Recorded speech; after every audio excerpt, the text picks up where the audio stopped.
একদিকে ধর্মদ্রোহী নাস্তিক ব্লগারদের উস্কানি, অন্যদিকে পুলিশ, র্যাব সহ সরকার দলীয় সন্ত্রাসীদের দিয়ে নির্বিচার মুসল্লি হত্যার প্রতিবাদে বাংলাদেশের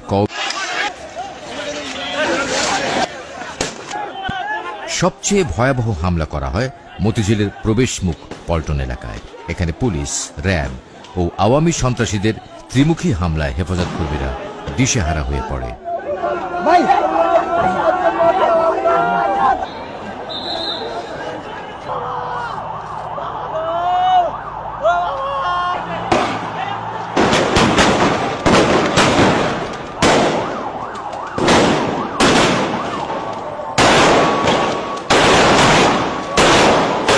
সন্ধ্যায় পুলিশ র্যাবের ছত্রছায়ায় আওয়ামী যুবলীগের কর্মীরা বায়তুল মোকাররম মসজিদ,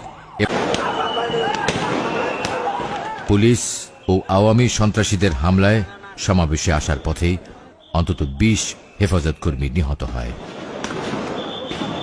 প্রাণ হারালেন অনেক ঘুমন্ত হেফাজত কর্মী। মুহূর্তেই মতিঝিল পরিণত হল মৃত্যুপুরীতে।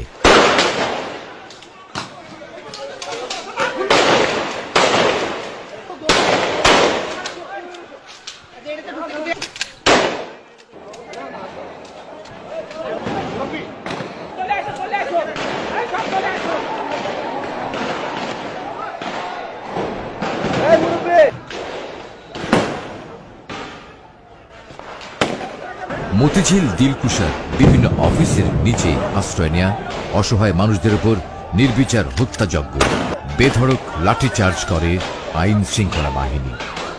তাদের নৃশংস তাণ্ডব থেকে জীবন বাঁচাতে ফুটপাত, অলিগলি, ছোট ছোট ভবনের ছাদ, কোথাও আশ্রয় নিয়ে টিকতে পারল না দেশের প্রত্যন্ত গ্রাম থেকে আসা ইসলাম প্রিয় সব মানুষ।